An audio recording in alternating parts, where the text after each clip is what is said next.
Everyone दोस्तों, क्या हाल चाल है। उम्मीद करता हूं आप सभी के हाल चाल बहुत बहुत बहुत ही लाजवाब और बहुत ही बेमिसाल होंगे। तो दोस्तों, आज हम बात करेंगे अपने मॉक टेस्ट नंबर 5 के सॉल्यूशन का। 4 मॉक टेस्ट हो चुके हैं। मॉक टेस्ट नंबर 1, 2, 3, 4 चारों का सॉल्यूशन आपको मिल चुका है। आज बात होगी मॉक टेस्ट नंबर 5 में। जैसे जैसे आप मॉक टेस्ट देते जाएंगे दोस्तों, यकीन मानिए आपका टाइम मैनेजमेंट सुधरता चला जाएगा और उसके साथ में आपको क्वेश्चंस के एक कॉन्सेप्ट भी याद होते चले जाएंगे कि किस चैप्टर में कौन कौन से कॉन्सेप्ट सबसे ज्यादा इंपॉर्टेंट है और सबसे ज्यादा क्वेश्चंस किस कॉन्सेप्ट में से पूछे जाते हैं। चलिए आइए दोस्तों, शुरुआत करते हैं मॉक टेस्ट नंबर 5 का, और जिसके अंदर हम लोग बात करेंगे 50 क्वेश्चंस, जिसमें से 20 क्वेश्चंस जो होंगे वो मैथमेटिक्स के हैं, बाकी के 30 क्वेश्चन जो है वो स्टैटिस्टिक्स के हैं। तो शुरू के 20 क्वेश्चन जो है वो मैथमेटिक्स के हैं और उसके बाद 30 क्वेश्चन जो है वो स्टैटिस्टिक्स के हैं। आइए दोस्तों, शुरुआत करते हैं क्वेश्चन नंबर 1 की। क्वेश्चन नंबर 1 की बात की जाए तो क्वेश्चन नंबर 1 कह रहा है, sir if x plus 5 is the mean proportion of x plus 2 and x plus 9, then find the value of x। सबसे पहले तो देखिए, वैसे तो इसमें ये हाईलाइटेड है, लेकिन मैं जनरली बात कर रहा हूं। अगर A B C mean A B C proportion में होते, ए बी सी किस में होते, प्रपोर्शन में होते, तो इसका मतलब क्या होता, a upon B is equal to B upon C के। यहां पे a कहलाता फर्स्ट प्रपोर्शन, c कहलाता थर्ड प्रपोर्शन और b कहलाता मीन प्रपोर्शन। माने बीच वाले को मीन कहते हैं। तो इसे काट के यहां पे x प्लस 5 लिख लू, इसे काट के यहां x प्लस 5 लिख दो, तो x plus 2, x plus 5 and x plus 9 are in proportion. ठीक है ना। माने x plus 2 upon x plus 5 is equal to x plus 5 upon x plus 9, या ये कहे x प्लस 5 का whole square is equal to x plus 2 into x plus 9, या ये कहे ना, देखिए ना, बी स्क्वायर बराबर क्या आ जाएगा, AC क्या आ जाएगा। माने x प्लस 5 का whole square is equal to x plus 2 into x plus 9 के होता है। x प्लस 5 का whole square is equal to x plus 2 into x plus 9 के। ठीक है ना। अब हम क्या करेंगे, put the value get the answer करेंगे। हम इसे सॉल्व नहीं करेंगे, सॉल्व करेंगे थोड़ा टाइम लग सकता है, चाहे तो आप इसे सॉल्व कर लीजिए। सॉल्व करने में टाइम नहीं लगेगा, क्योंकि हो जाएगा x square plus 25 plus 10x बराबर, ये हो जाएगा x square plus 11x plus 18। Direct कर लिया मैंने मल्टीप्लाई। ठीक है ना।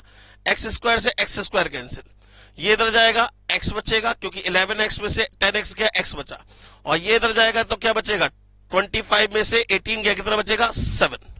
तो x की वैल्यू कितनी आ गई, 7। माने B is the correct answer. चाहे तो आप यहां पे पुट करके देख सकते हैं, तो भी सेटिस्फाई करेगा ही करेगा। ठीक है ना। आइए अब हम बात करते हैं दोस्तों क्वेश्चन नंबर 2 की। अब क्वेश्चन नंबर 2 कह रहा है कि sir the value of this, आपको इसकी वैल्यू बता दी है। अब जरा ध्यान दीजिए, अगर जरा ध्यान दीजिए तो मैं इसको क्या मान सकता हूं, x मान सकता हूं। मैंने इसे x मान लिया, क्या मान लिया, इक्वल्स टू x मान लिया। ठीक है ना। अब जरा देखिएगा ध्यान से, क्या ये क्वांटिटी x बन रही है, बिल्कुल बन रही है। भाई ये क्वांटिटी क्या है, भाई ये up to so to infinite जा रहा है, तो आप इसे भी x कह सकते हैं। भाई पढ़ के देखिए ना, under root of 6 plus under root of 6 plus under root of 6 plus under root of 6 plus under root of 6 up to so to infinite. तो अगर मैं इसे यहां से बढ़ना शुरू करूं तो under root of 6 plus under root of 6 plus under root of 6, ये भी क्या हुआ, x ही हुआ। तो इसको लिख सकता हूं x is equal to under root of 6 plus x।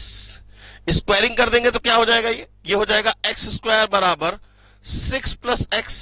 अब आप इसे सॉल्व मत करिएगा, put the value get the answer. x की वैल्यू पहले -3 लगाइए, -3 का स्क्वायर कितना होगा, 9, और 6 माइनस 3 कितना होगा, 3। सेटिस्फाई नहीं कर रहा, 3 लगाइए, 3 का स्क्वायर कितना हुआ, 9, और 6 प्लस 3 कितना हुआ, 9। आंसर आ गया 3। आंसर क्या आ गया दोस्तों, 3 आ गया। बात खत्म हो गई। ठीक है ना। चलिए इसके बाद बात करते हैं दोस्तों क्वेश्चन नंबर 3 की। कह रहा है the sum of n terms of an AP is 3n square plus 5n। मेरा बहुत अच्छा फेवरेट क्वेश्चन कहलाता है ये, मेरा फेवरेट क्वेश्चन, क्योंकि मुझे लगता है कि इससे ना आपको बहुत सारी चीजें पता लगती है। अब आपको सम ऑफ n टर्म्स गिवन है, सम ऑफ n टर्म्स गिवन है 3n स्क्वायर प्लस 5n। अगर मैं n की जगह 1 लगाऊंगा तो ये हो जाएगा 3 इंटू 1 का square plus 5 into 1, that is equal to कितना आ जाएगा, 8। अच्छा n की जगह अगर 2 लगाऊं तो 3 इंटू 2 का स्क्वायर प्लस 5 इंटू 2, ये हो जाएगा 5 टू जा 10 और ये हो जाएगा 12, 22। अब जरा देखिए S1 का मतलब क्या हुआ, sum of one term. Sum of one term क्या होता है, पहली टर्म का सम तो पहली टर्म के सम का पहली टर्म का जो सम होगा वो पहली टर्म के बराबर होगा, माने इसे हम कह सकते हैं A1 और इसे हम कहेंगे A1 प्लस A2, शुरू की दो टर्म का सम। भाई A1 की वैल्यू 8 है और A1 प्लस A2 22 है, तो माने सेकंड टर्म क्या होगी, भाई 22 में से 8 माइनस कर दे, 22 में से 8 माइनस कर दे, कितना रह गया 14। तो अब डिफरेंस कितने का हो गया 6 का, तो नेक्स्ट टर्म कितनी होगी 20, नेक्स्ट टर्म कितनी होगी 26 up to so on to. अब आपसे इसने क्या पूछा है, इसने पूछा है which term of the AP is 164, इसकी कौन सी टर्म 164 होगी, माने up to so on to 164 तक ले जाए, up to so on to 164 तक ले जाए। तो अब आपसे किसकी वैल्यू पूछ रहा है, एन की वैल्यू पूछ रहा है। तो एन बराबर क्या होता है, लास्ट माइनस फर्स्ट, माने 164 माइनस 8 डिवाइडेड बाय डिफरेंस कितने का है 6 प्लस 1।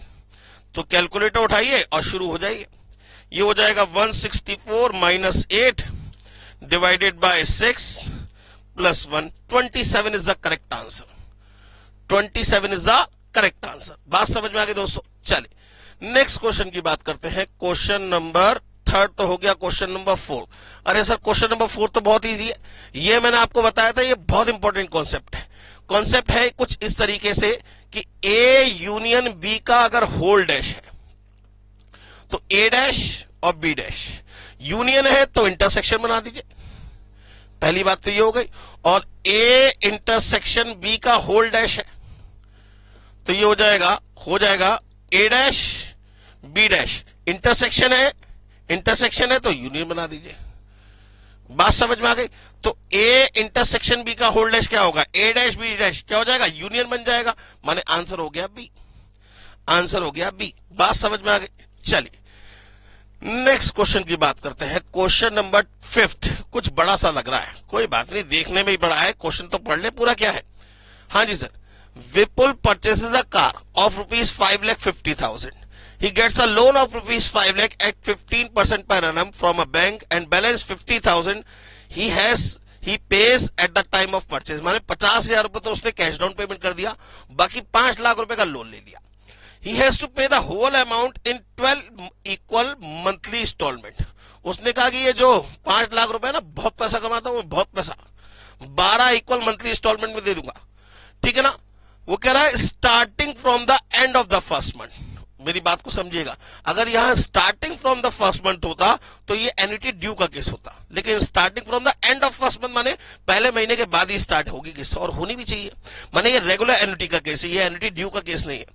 वो कह रहा है the money has to be pay at the end of every month is, अच्छा रेट ऑफ इंटरेस्ट कितना है 15% पर एनम का है, लेकिन अब कंपाउंडेड कैसा लगना चाहिए, मंथली लगना चाहिए, नहीं ठीक है। अच्छा एक मिनट रुकिए। तो दोस्तों फिर यहां पे 15% पर एनम, यहां पे ना कंपाउंडेड मंथली होगा, साथ में कंपाउंडेड मंथली, ये और लिख लीजिएगा। अब क्वेश्चन सही है, ठीक है ना। तो अब ए इज इक्वल टू कितना हो जाएगा भाई, amount of loan of annuity कितना हुआ, amount of loan of annuity कितना हुआ सर 5 लाख रुपए, इज इक्वल टू एन्युटी की वैल्यू हमें पता नहीं, ए सब कितने साल में देना 1 साल, माने 12 इंस्टॉलमेंट है, और रेट ऑफ इंटरेस्ट को किससे डिवाइड कर देंगे 1200 से डिवाइड कर देंगे, ठीक है ना। तो सबसे पहला काम होगा आपको इसकी वैल्यू को कैलकुलेट करना। कैसे कैलकुलेट होगा, 1 माइनस 1 डिवाइडेड बाय 1 प्लस या 1 माइनस, सीधे सीधे कर लीजिए ना, पावर नेगेटिव कर देंगे, 1 माइनस 1 प्लस 15/1200 की पावर -12 और डिवाइडेड बाय 15/1200। ये वैल्यू क्या जाएगी, A sub n at the rate of I की वैल्यू निकल आएगी। जो वैल्यू निकल के आए उसे सीधे सीधे 5 लाख के डिवाइड में डाल दीजिए। तो पहले कैलकुलेट कर लेते हैं, 15 डिवाइड बाय 1200 कितना हो जाएगा, ये याद रखिएगा 0.0125 है, ये 15/1200 की वैल्यू है, ठीक है ना। अच्छा की पावर कितनी निकालेंगे 12 इंटू दबाकर 2 3 4 और इंटू 2 3, 15 डिवाइड बाय 1200 प्लस 1 नहीं करा था हमने, इंटू दबाकर 2 3 नहीं 15 डिवाइड बाय 1200 प्लस 1, ये 1 डिवाइड में जाएगा तो 1 डिवाइडेड बाय 1.0125 ये वैल्यू निकाला। इंटू दबाकर 2 3 4 इंटू 2 3 माइनस 1 डिवाइड बाय 0.0125, ये कुल मिला के पूरी वैल्यू निकल आई, ये पूरी वैल्यू निकल आई आपकी 11.0793। 11.0793। अब इस वैल्यू को 5 लाख के डिवाइड में डाल दीजिए, आंसर आ गया 45,129 माने 130 मान लेते हैं। तो आंसर कितना हो गया 45,000। वैसे तो वैल्यू गिवन थी, अगर वैल्यू गिवन हो तो हमेशा गिवन वैल्यू का यूज करिएगा, बात समझ में आ गई ना, तो आंसर आपका जल्दी भी आ जाएगा। चलिए आगे बढ़ते हैं दोस्तों, नेक्स्ट क्वेश्चन की बात करते हैं। क्वेश्चन नंबर है 6 की। सर ये बड़ा अच्छा क्वेश्चन है, कॉम्पिटिटिव लेवल पे सबसे ज्यादा पूछा जाता है। क्वेश्चन कह रहा है कि 3 की पावर x बराबर 2, 5 की पावर y बराबर 3, 2 की पावर z बराबर 5। तो हमेशा इन तीनों को आपस में मल्टीप्लाई कर लीजिए। तो यहां आ जाएगा 3 की पावर x, 5 की पावर y, 2 की पावर z बराबर 2 इंटू 3 इंटू 5। यहां 1, यहां 1, यहां 1। तो जरा कंपेयर करिए, 2 की पावर z है, यहां 2 की पावर 1 है, तो z की वैल्यू कितनी हो गई 1, x की वैल्यू भी कितनी हो गई 1 और y की वैल्यू भी कितनी हो गई 1। आपसे पूछा है x into y into z, माने 1 इंटू 1 इंटू 1, आंसर क्या आएगा 1। आंसर क्या आएगा 1। चलिए नेक्स्ट क्वेश्चन, क्वेश्चन नंबर 7। वो कह रहा है in a department the number of males and females are in the ratio 3:2। तो मेल्स हमने मान लिए 3x और फीमेल्स हो गई हमारी 2x। If 2 males and 5 females join the department, 2 males 2 जोड़ दिए और 5 females ये 5 जोड़ दिए, then the ratio become 1:1, माने 3x plus 2 upon 2x plus 5 upon 2x plus 5 that is equals to 1:1। Cross multiply करेंगे तो 3x plus 2 बराबर 2x plus 5। तो x की वैल्यू कितनी आ गई 3, x की वैल्यू कितनी आ गई 3। वो कह रहा है initially the number of the female, तो इनिशियली कितनी थी 2x थी, तो 2 इंटू 3 कितना आ जाएगा 2 इंटू 3 कितना आ जाएगा 6। आंसर हो गया 6। तो दोस्तों अब हम बात करते हैं अपने नेक्स्ट क्वेश्चन की। क्वेश्चन नंबर 8 कह रहा a person receive the salary of for the first year is ₹5 lakh per year and he received an increment of 15,000 per year, then the sum of the salary he taken in 10 years। माने पहले साल 5 लाख रुपए salary मिलती है, फिर हर साल 15,000 का increment होता चला जाता है। वो कह रहा है बताइए 10 सालों में टोटल कितना पैसा कमाएगा। माने अगर देखा जाए तो इसकी पहली सैलरी जो होगी वो 5 लाख रुपए, इसकी पहली सैलरी जो होगी वो कितनी होगी 5 लाख रुपए, ये 5 लाख, ठीक है ना। नेक्स्ट सैलरी होगी 5,15,000, फिर होगी 5,30,000, फिर होगी 5,45,000। अब आपको निकालना है इसका सम अप टू 10 टर्म्स। तो जरा ध्यान दीजिए, ये केपी बन गई, जरा ध्यान से देखिए, तो ये केपी बन गई।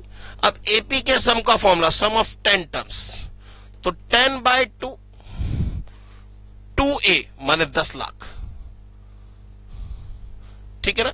2a का मतलब 10 लाख, ठीक है ना, प्लस n-1 माने 9 इंटू डिफरेंस कितने का है 15,000 का। बस कहानी खत्म। अब इसको सॉल्व कर लीजिए, यहां से सॉल्व करना शुरू करिएगा। ये हो जाएगा 15,000 इंटू 9, 15,000 इंटू 9 1,35,000 प्लस 10 लाख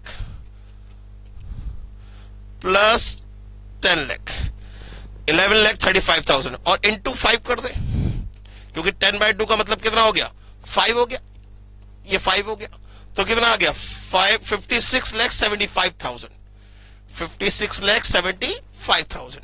बात समझ में आ गई दोस्तों। चलिए नेक्स्ट क्वेश्चन की बात करते हैं।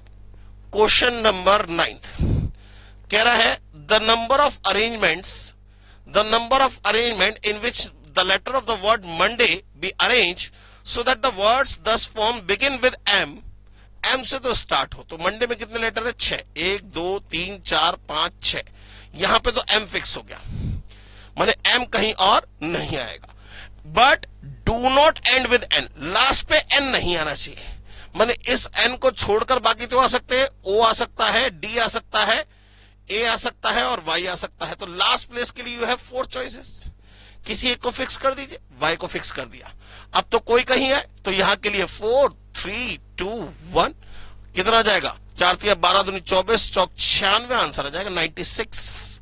सी is the correct answer. Next question number 10th कह रहा है a person on a tour has 9600 for his expenses but the tour was extended for another 16 days, so he has to cut down his daily expenses by ₹20, the original duration of the tour। अब ये question देखिए, बड़ा अच्छा question है, इसे आप ना option से करिएगा। भाई मान लीजिए आप टूर पे जाते हैं, जब किसी टूर पे जाते हैं तो आप ये सोचते हैं ना ऑन एन एवरेज डेली कितना खर्चा बैठेगा। 500 रुपए डेली के हिसाब से 10 दिन का टूर है, 5000 लेके चलेंगे तो ठीक है, हमारा एक्सपेंस पूरा हो जाएगा। बिल्कुल सेम वे में वो कह रहा person on a tour has 9600 for his expense. मान लीजिए टूर अगर 48 डेज का होता तो भाई डेली का एक्सपेंस कितना होता? डेली का एक्सपेंस कितना होता? 9600 डिवाइड बाय 48 करते हैं आप, 9600 पहले ऑप्शन लेके चल रहे हैं, तो डेली एक्सपेंस कितना होता? डेली एक्सपेंस होता 9600 डिवाइड बाय 48, कितना आ जाता? ₹200 पर डे का एक्सपेंस होता, ठीक है ना। अगर 60, चलो पहले 98 वाली 48 की बात कर लेते हैं। But the tour was extended for another 16 days, अगर इसमें 16 दिन टूर और बढ़ गया, माने पहले 48 दिन का था तो अब कितने दिन का हो जाएगा? 48 में 16 जोड़ दीजिए, कितना हो जाएगा? 64 डेज का।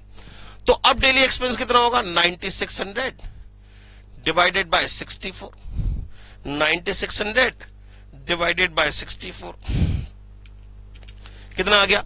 अब डेली एक्सपेंस आ गया ₹150 पर डे का, ₹150 पर डे। माने अब आपको अपना एक्सपेंस क्या होगा?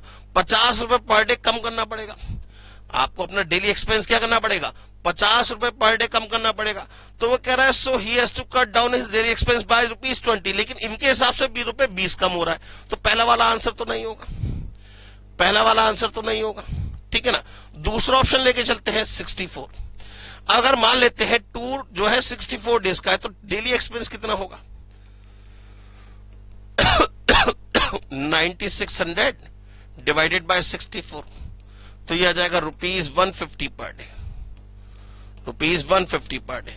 लेकिन अगर 16 दिन टूर बढ़ा दिया गया तो पहले ड्यूरेशन थी 64 डेज की, अब ड्यूरेशन कितनी हो जाएगी? 80 डेज की, 80 डेज की। तो ये हो जाएगा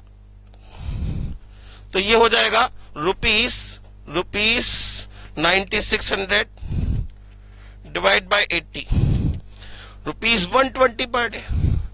तो डेली एक्सपेंस कितना कम हुआ? 30 रुपए दिन कम हो रहा है, जबकि होना चाहिए था 20 रुपए दिन कम। ये भी आंसर नहीं होगा। एक और चेक करना 80 वाला, अगर ये हो गया तो ठीक, नहीं तो चौथा आंसर तो कंफर्म होगा ही होगा, ठीक है ना। 80 की बात करें तो डेली एक्सपेंस कितना होगा? डेली एक्सपेंस कितना होगा?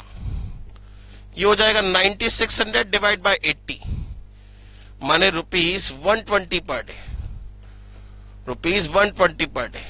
और अगर 16 दिन टूर बढ़ा दिया गया तो अब ड्यूरेशन कितनी हो जाएगी? पहले 80 दिन थी, अब कितनी हो जाएगी? 96 डेज।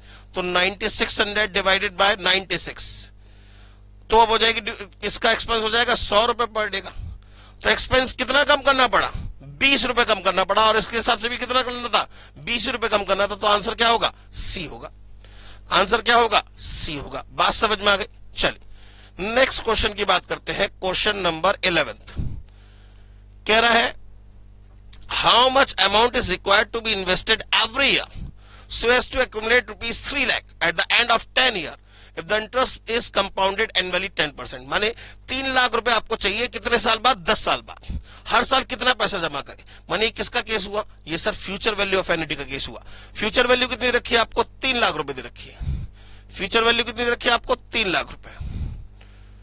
एन्युटी की वैल्यू आपको पता नहीं, और यहां आ जाएगा एस सब 10 eight the rate of interest कितना है? 0.1। अब इसका मतलब क्या हुआ, इसका मतलब हुआ आपका 1.1 की होल पावर 10 -1 डिवाइड बाय 0.1। इसकी वैल्यू निकाल लीजिए और जो वैल्यू निकल गया है 3 लाख के डिवाइड में डाल दीजिए। माने ये हो जाएगा 1.1 into 2 3 4 5 into equal -1 divide by 0.1 और जो निकल के आया 3 लाख के डिवाइड में डाल दे। यह आ गया 18823। माने A is the correct answer, A is the correct answer. बात समझ में आ गई। चलिए नेक्स्ट क्वेश्चन की बात करते हैं, क्वेश्चन नंबर 12। सर वो कह रहा है log x की वैल्यू दे रखी है आपको m plus n। log x की वैल्यू कितनी रखी है आपको m प्लस n। ये log y की वैल्यू दे रखी है आपको m माइनस n। आपसे कह रहा है log 10x, यहां पे ध्यान रखिएगा, यहां बेस 10 कर लीजिएगा, यहां बेस 10 कर लीजिएगा।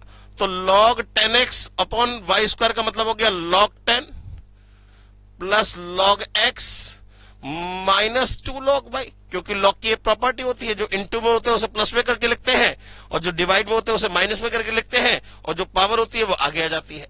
यहां बेस 10 सभी में रहेगा, ठीक है ना। तो जरा देखिए इसकी वैल्यू तो 1 हो गई, प्लस log x की वैल्यू कितनी है m प्लस n, माइनस ये वैल्यू कितनी है m माइनस n, ठीक है ना।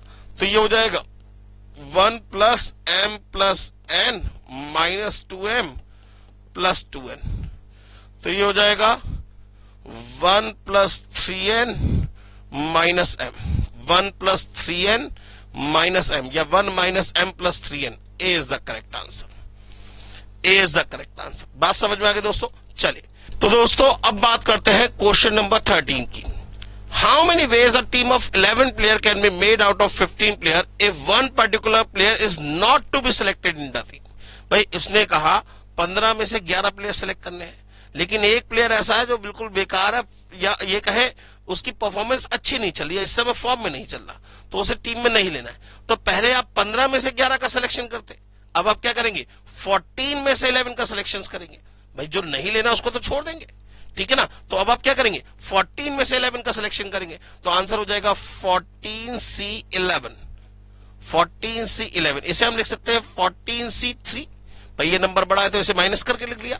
अब इसे सॉल्व कर ले रहे हैं, 14 इंटू 13 इंटू 12 अपॉन 3 इंटू 2, 3 2 जा 6 से 2 जा कैंसिल हो गया, माने 14 into 26, 14 into 26 364। A is the correct answer. बात समझ में आ गई दोस्तों। चलिए नेक्स्ट क्वेश्चन की बात करते हैं, question number 14। If you save 1 पैसा टुडे, 2 पैसा नेक्स्ट डे, 4 पैसा और द सक्सीडिंग डे, माने पहले दिन 1 पैसा जोड़ा, फिर 2 पैसे जोड़े, फिर 4 पैसे जोड़े, माने डबल करते जा रहे हैं आप अपनी इनकम को, अपनी सेविंग को डबल करते जा रहे हैं। तो वो कह रहा है then your total saving in 2 weeks. तो बताइए 14 डेज के अंदर टोटल कितनी सेविंग कर पाएंगे। माने ये सीरीज बनेगी 1 plus 2 plus 4 plus 8 up to so on to up to 14 days. आपको ये पता करना है कि इसका 14 डेज का सम क्या रहेगा। तो सम ऑफ 14, सबसे पहली बात तो देखिए ये एक जीपी बन रही है और यहां पे आर की वैल्यू कितनी आएगी, विच इज 2। भाई रेशियो कितना है बिटवीन 2 कॉन्सेक्यूटिव टर्म 2, और आर की वैल्यू 1 से बड़ी है। तो सम ऑफ एन टर्म्स में आर में से 1 माइनस होगा, 1 में से आर माइनस नहीं होगा। क्या होगा सम ऑफ एन टर्म्स, क्या होता है सम ऑफ एन टर्म्स होता है a r to the power n minus 1 upon r minus 1, a r to the power n minus 1 upon r minus 1। A कितना है 1, 2 to the power 14 minus 1 upon 2 minus 1, 2 minus 1 का मतलब तो 1 हो गया। 2 to the power 14, ये calculator पे calculate कर ले रहे हैं। 2 इंटू, जब गिनती शुरू करेंगे तो कहां से 2 से, 2 3 4 5 6 7 इंटू दबाकर इक्वल पावर 14 निकला है डायरेक्ट। कितनी निकला है, ये आ गया 16384। क्या पैसे, इतने पैसे टोटल सेव हो जाएंगे। अगर इसे रुपीस में कन्वर्ट करना होगा तो डिवाइड बाय 100 कर देंगे, तो 163.84 रुपीस, 163.84 रुपीस, माने ये आंसर आ जाएगा सी। अच्छा -1 भी तो करेंगे, सॉरी माइनस, ये तो 16384 इसका आंसर आया ना, -1 करेंगे तो 16383 हो जाएगा, ठीक है ना। तो 163.83 रुपीज क्या होगा, इसकी टोटल सेविंग हो जाएगी 2 वीक्स में।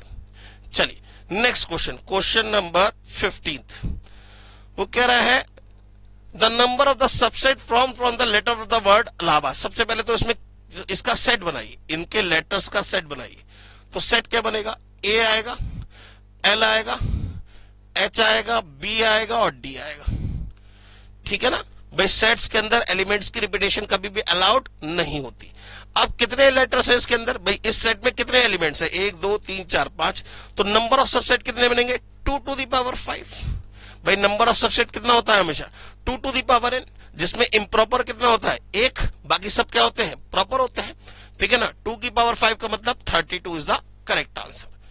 चलिए नेक्स्ट क्वेश्चन, क्वेश्चन नंबर 16 कह रहा है find the effective rate of interest 9.9% per annum compounded monthly. तो इफेक्टिव रेट ऑफ इंटरेस्ट क्या होता है, that is equals to 1 plus 9.9 divide by 1200 की पावर 12 माइनस 1 और इंटू 100%। ये इफेक्टिव रेट ऑफ इंटरेस्ट होगा। तो जरा जल्दी से करना शुरू करिए, 9.9 डिवाइड बाय 1200 प्लस 1 इंटू दबाकर 2 3 4 5 6 इंटू इक्वल पावर 12 निकाली डायरेक्ट मैंने, माइनस 1 और इंटू 100%। यह आ गया 10.36, माने D is the correct answer. माने यहां पे हम लिख दे 10.36, आगे 17 भी है, 18 कर लेते हैं, उसके आगे 9 है। इतने परसेंट पर एनम कंपाउंडेड एनुअली कहे, कंपाउंडेड एनुअली कहे या 9.9% पर एनम कंपाउंडेड मंथली कहे, दोनों का मतलब एक ही है। इफेक्टिव का मतलब होता है in totality what should you पे, ठीक है ना। टोटल में आप कितना पे कर रहे हैं, that is known to be the effective. Question number 17 कह रहा है find the value of z. Z या एक्स मान लीजिए, एक्स की वैल्यू या जेड की वैल्यू फाइंड करनी है आपको। तो सबसे पहले ये दिख रहा है ये सब 3 की पावर है, इसे 3 की पावर क्या बोलेंगे, 2, ठीक है ना। कि होल पावर कितनी है 1/2 और इसकी होल पावर कितनी है -8, इसकी होल पावर कितनी है -8 इंटू 3 की पावर ये कितनी है 1/2 की होल पावर कितनी है -5 इज इक्वल टू 3 की पावर कितनी है z। अब जरा देखिए 2 से ये 2 कैंसिल, माने कुल मिला के 3 की पावर कितना आ गया -8 प्लस ये हो जाएगा -5/2, ये हो जाएगा -5/2। भाई पावर के ऊपर पावर, पावर की मल्टीप्लाई इज इक्वल टू 3 की पावर कितना हो गया z। माने z बराबर क्या होगा, बस इसकी कैलकुलेशन होगा। तो ये 2 + 16 -16 और -5 -21/2। तो z की वैल्यू कितनी आ गई -21/2। क्योंकि अगर बेस बराबर है तो पावर्स भी बराबर होंगी, अगर बेस बराबर है तो पावर्स भी बराबर होंगी। तो -21/2 -21/2 माने B is the correct answer. Next question number 18। Question number 18 कह रहा है in a group of boys the number of arrangement of 4 boys, in a group of boys the number of arrangement of 4 boys is 12 times the number of arrangement of 2 boys. मान लीजिए group के अंदर n boys हैं, भाई कुछ तो मानना पड़ेगा। तो number of arrangement of 2 boys क्या होता, भाई या तो np2 लिख लीजिए या पहले के लिए n दूसरे के लिए n-1, ठीक है ना। भाई अगर सिर्फ number of arrangement of 2 boys की बात करूंगा तो n-1 होगा, नहीं समझ में आया।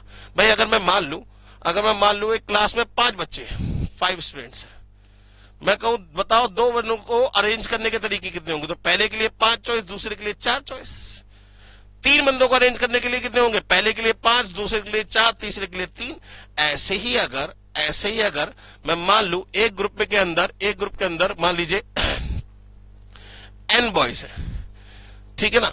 तो वो कह रहा है number of arrangement of 4 boys, माने ये हो जाएगा n-1 n-2 n-3 is equals to 12 times the number of arrangement of 2 boys, माने n और n-1। n से n कैंसिल, n-1 से n-1 कैंसिल। अब आप चाहे तो इसके कॉन्जुगेटिव फैक्टर बना लीजिए या पुट द वैल्यू के एट द आंसर कर लीजिए। मैं तो कॉन्जुगेटिव फैक्टर बना लेता हूं 4 × 3, ठीक है ना। अब देखो जरा कंपेयर करिए तो n-2 की वैल्यू कितनी आ गई 4, तो n की वैल्यू कितनी हो गई 6 और n-3 की वैल्यू कितनी हो गई 3, तो तब भी n की वैल्यू कितनी आएगी 6, माने n की वैल्यू कितनी आएगी 6 आएगी, n की वैल्यू कितनी आएगी 6 आएगी। चलिए नेक्स्ट विच इज 19th, कह रहा है the certain some of money become इतना इन 2 years एंड इतना इन 5 years। तो 3 सालों का इंटरेस्ट कितना हुआ? Interest of 3 years, interest of 3 years कितना हुआ? माइनस कर लीजिए, माने कितना आ जाएगा? 108 रुपए, 108 रुपए। तो इंटरेस्ट ऑफ 1 year, तो इंटरेस्ट ऑफ 1 year कितना हुआ? इंटरेस्ट ऑफ 1 year कितना हुआ? 108 डिवाइड बाय 3, 3 और 6 36 रुपीज। तो ये जो अमाउंट है 2 साल बाद का, इसमें 2 साल का इंटरेस्ट होगा, इसमें 2 साल का इंटरेस्ट होगा। तो अगर मैं 2 साल का इंटरेस्ट निकालू तो 2 साल का इंटरेस्ट कितना होगा? Interest for 2 year, interest for 2 years that is equal to ₹72। अब जरा ध्यान दीजिए, ये 2 साल बाद का अमाउंट है, ये 2 साल बाद का अमाउंट है। अगर इसमें से 2 सालों का इंटरेस्ट में माइनस कर दूं तो क्या मिल जाएगा? प्रिंसिपल मिल जाएगा। तो प्रिंसिपल कितना हो जाएगा? 692 माइनस 72, माने ₹620 विल बी द प्रिंसिपल। ₹620 क्या होगा? इसका प्रिंसिपल होगा। बात समझ में आ गई? चलिए अब हम बात करते हैं दोस्तों इसके नेक्स्ट क्वेश्चन की, which is question number 20 and it is the last question of mathematics. ठीक है ना? Present value of a scooter is ₹7290। आज की डेट में एक स्कूटर की प्रेजेंट वैल्यू कितनी है? 7290। If its value decreases every year 10%, then it value before 3 years is equal to, माने 10, अगर उसकी वैल्यू हर साल 10% घट रही है तो कह रहा है बताइए 3 साल पहले इसकी वैल्यू क्या थी? माने ये आपका क्या हो गया? अमाउंट हो गया। ये आपका क्या हो गया? अमाउंट हो गया। ठीक है ना? ये अमाउंट हो गया। अच्छा याद रखिए, ये डेप्रिसिएशन का केस है। डेप्रिसिएशन में हमेशा प्रिंसिपल बड़ा होगा और अमाउंट क्या होगा? छोटा होगा। अच्छा इस क्वेश्चन में थोड़ी सी दिक्कत है, अगर हम कहें तो यहां पे वर्ड कंपाउंडेड आना चाहिए, अदरवाइज ये क्वेश्चन किससे होता? सिंपल इंटरेस्ट होता। बात समझ में आ गई ना? तो अमाउंट हो गया 7290, प्रिंसिपल हमें पता नहीं, 1 माइनस डेप्रिसिएशन रेट है 10% अपॉन 100, और कितने साल पहले? 3 साल पहले। ठीक है ना? बात समझ में आ गई? तो ये वैल्यू निकाल के 7290 के डिवाइड में डाल दीजिए, पी की वैल्यू अपने आप निकल आएगी। तो ये हो जाएगा 0.9, ये हो जाएगा 0.9 की पावर 3, और ये हो गया 7290। तो 0.9 इंटू 2 3, और इसको 7290 के डिवाइड में डाल दीजिए, 10,000, माने स्कूटर की वैल्यू कितनी होगी? 10,000। बात समझ में आ गई? चाहे तो आप इसे ऑप्शन से भी कर सकते थे। चलिए अब दोस्तों हम बात करते हैं क्वेश्चन नंबर 21 का। क्वेश्चन नंबर 21 कह रहा है sir if the mod of the data is 18, mean is 24, median पूछ रहा है। तो मीन मीडियन मॉड में क्या रिलेशनशिप होता है? Mode is equals to 3 median minus 2 mean. तो मॉड कितना है हमारा? 18, मीन कितना है हमारा? 24। तो 24 2 से कितना हो जाएगा? ये 48 हो जाएगा। डायरेक्ट यहां पे 48 लिख दे रहा हूं मैं। ये कितना हो जाएगा? 48। ठीक है ना? और ये 3 मीडियन ऐसे ही इज इक्वल्स टू में ऐसे ही। ठीक है ना? अब ये 48 के जब आएगा तो क्या हो जाएगा? पॉजिटिव हो जाएगा। तो 18 प्लस 48 कितना हो जाएगा? 66। 66 अपॉन 3 करेंगे तो मीडियन की वैल्यू कितनी आ गई? 22। मीडियन की वैल्यू कितनी आ गई? 22। ठीक है ना? तो इसमें ये इसे बी कर लीजिएगा। इसका आंसर क्या हुआ? बी। चलिए नेक्स्ट क्वेश्चन नंबर 22 कह रहा है if all the frequencies are equal, अगर सभी फ्रीक्वेंसी सेम होंगी, इक्वल होगी, then which will does not exist, तो कौन सा चीज एग्जिस्ट नहीं करेगी? बस सर मॉड एग्जिस्ट नहीं करेगा। अगर सभी की ऑकरेंस सेम होगी, भाई फ्रीक्वेंसी का मतलब किससे होता है? ऑकरेंस से होता है। अगर सभी ऑब्जर्वेशन की ऑकरेंस क्या होगी? सेम होगी, तो उस कंडीशन में मॉड एग्जिस्ट नहीं करेगा। ठीक है ना? नेक्स्ट तो दोस्तों अब बात करते हैं क्वेश्चन नंबर 23 की। क्वेश्चन नंबर 23 देखिए, बड़ा अच्छा क्वेश्चन लग रहा है, थोड़ा सा लेंदी लग रहा है और है भी लेंदी, कोई बात नहीं, लेकिन इसको करना कैसे है पहले इसकी बात करते हैं। क्वेश्चन में कह रहा है the following data relate to the mean and the standard deviation of the prices of 2 shares in the stock exchange, माने 2 पर्टिकुलर शेयर है, कंपनी के 2 शेयर्स हैं, उनके मीन और स्टैंडर्ड डेविएशन आपको गिवन है, और साथ में गिवन है coefficient of correlation between the share prices, माने ये आपको आर गिवन है। ये आपको आर गिवन है। अच्छा, कंपनी ए को मैंने मान लिया एक्स, कंपनी बी को मान लिया मैंने वाई, माने ये हो गया एक्स बार, ये हो गया वाई बार, ये हो गया स्टैंडर्ड डेविएशन ऑफ एक्स, ये हो गया स्टैंडर्ड डेविएशन ऑफ वाई, और ये हो गया आर एक्स वाई, ये हो गया आर एक्स वाई। अब वो कह रहा है find the most likely price of share A, माने एक्स की वैल्यू आपको निकालनी है, एक्स की वैल्यू निकालनी है corresponding to a price of ₹60 of share B, माने if y equals to ₹60, then what will be the value of x? अगर y की वैल्यू 60 हो तो x की वैल्यू क्या होगी? माने ये आपसे क्या कह रहा है, प्रेडिक्शन करने के लिए कह रहा है। माने आपको किसका यूज करना पड़ेगा, यहां पे रिग्रेशन एनालिसिस का यूज करना पड़ेगा। अब सबसे पहले इस कंडीशन में कौन सा वेरिएबल नोन है, सर y नोन है, कौन सा अननोन है, सर x अननोन है, कौन सा इंडिपेंडेंट है, सर y इंडिपेंडेंट है, कौन सा डिपेंडेंट है, सर x डिपेंडेंट है, कौन किस पे डिपेंड है, sir x is depend on y है, x is depend on y है। अब याद करिए, सबसे पहला काम होता था कि हम एक एवरेज मैथमेटिकल रिलेशनशिप निकालते थे, फिर हम क्या करते थे, नोन वेरिएबल की वैल्यू को पुट करते थे तो अननोन वेरिएबल की वैल्यू निकल जाती थी। तो इस कंडीशन में भाई यहां पे क्या है, x is depend on y है। इस कंडीशन में जरा ये बताइए मुझे कि एवरेज मैथमेटिकल रिलेशनशिप क्या होगी। इस कंडीशन में एवरेज मैथमेटिकल रिलेशनशिप क्या होगी, तो x is equals to a plus b x y into y, a plus b x y into y. माने सबसे पहले आपको क्या निकालना पड़ेगा, a और b की वैल्यू निकालनी पड़ेगी। थोड़ा सा लेंथी क्वेश्चन है, कोई टेंशन ना लीजिए, अभी देखेंगे तो वर्बली ऐसे करके आंसर निकल आएगा। तो सबसे पहले हम क्या निकालेंगे, b एक्स वाई की वैल्यू निकालेंगे। सबसे पहले हम क्या निकालेंगे, b एक्स वाई की वैल्यू निकालेंगे। तो जरा देखिएगा ध्यान से, b एक्स वाई बराबर क्या होगा, दैट इज इक्वल टू, देखिए हमें r पता है और दोनों स्टैंडर्ड डेविएशन पता है, तो r into standard deviation of x upon standard deviation of y, r into standard deviation of x upon standard deviation of y। सीधे सीधे वैल्यूज को पुट कर दीजिए। r की वैल्यू कितनी है, r की वैल्यू कितनी है, सर r की वैल्यू है 0.48। स्टैंडर्ड डेविएशन ऑफ x कितना है, सर 5.6, और स्टैंडर्ड डेविएशन ऑफ y कितना है, सर 6.3।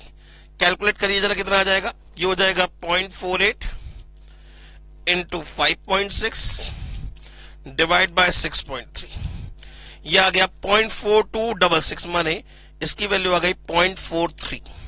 कितनी आ गई, 0.43। बी एक्स वाई तो पता लग गया, बी एक्स वाई तो पता लग गया।